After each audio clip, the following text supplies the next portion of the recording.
ভাই অনেক লম্বা চড়া থাকতো জি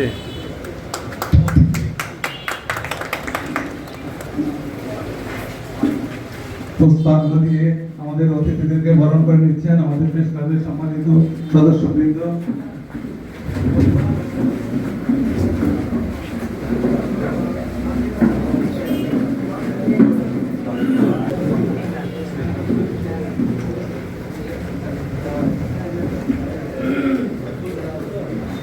নিউজ না থাকে, সেখানে যদি সত্য কথা না থাকে, তাহলে তো মানুষ যে আপনার নিউজটা পড়লো তাতে বিভ্রান্তিকর একটা খবর নিয়ে তার মাথায় ঢুকে গেল। এই যে কিন্তু দেশের জন্য ক্ষতি, সরকারের জন্য আমরা যারা আছি রাজনীতি করি বা আমাদের যারা রাজনীতি করে তাদের যে কিন্তু সরকার জনগণ ক্ষতিগ্রস্ত হয়।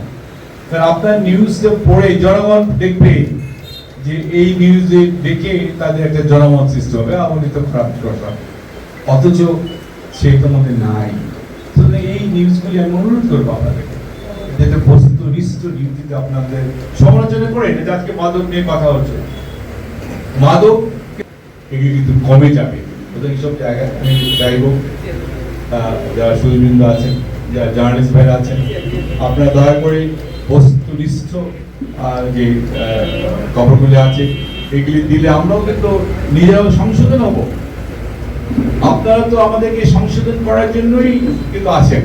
আমরা কোথাও ভুল করছি, আমরা কোথায় কি করা উচিত, আপনাদের সাজেশন দিতে হবে, আপনাদের বলতে হবে, আপনাদের বস্তুনিষ্ঠ নিউজ আমাদেরকে কারেকশন করতে হবে, তাহলে তো আমরা কারেকশন বিষয়ের কথা বলাবো না। আজকে ইমরান হাতের কথা বলেছে, উপরে তেতলা করতে চায়, আমি দেখবো, বাট আমার নামের দরকার নেই।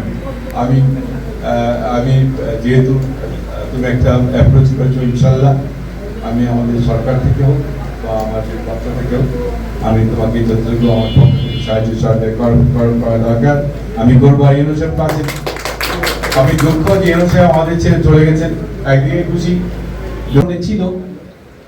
একজন ইউনো কাজ করবার কালে যে সকল চাপ অনুভব করে, দুইটা চাপ অনুভব বিশেষ করে করেন, একটা হচ্ছে রাজনৈতিক চাপ আর একটা হচ্ছে সাংবাদিকদের চাপ। আমি প্রথমে যদি বলি রাজনৈতিক চাপ, আপনারা জানেন যে সাংগঠনিকভাবে বিএনপির কর্ণধার পাশে আমি আছি এবং চমৎকার সাপোর্ট দিয়ে গেছে। এটা মধুপুরের সৌন্দর্য, এটা অন্য উপজেলার সাথে মিলবে না। মধুপুরের এই সৌন্দর্য অন্য কোনো উপজেলার সাথে মিলবে না। আমি 2 বছর আসলে আমরা চাই যে সাংবাদিকরা নিরপেক্ষ থাকবে এবং তাদের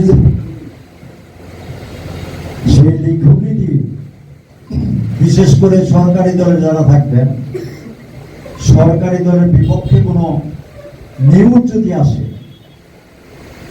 বা সরকারি দলের লোকজন দ্বারা যদি এলাকার কোনো মানুষ নির্যাতিত হয়, সেগুলো পত্রিকায় উঠে আসবে। কিন্তু ইদানিংকালে লক্ষ্য করা যায়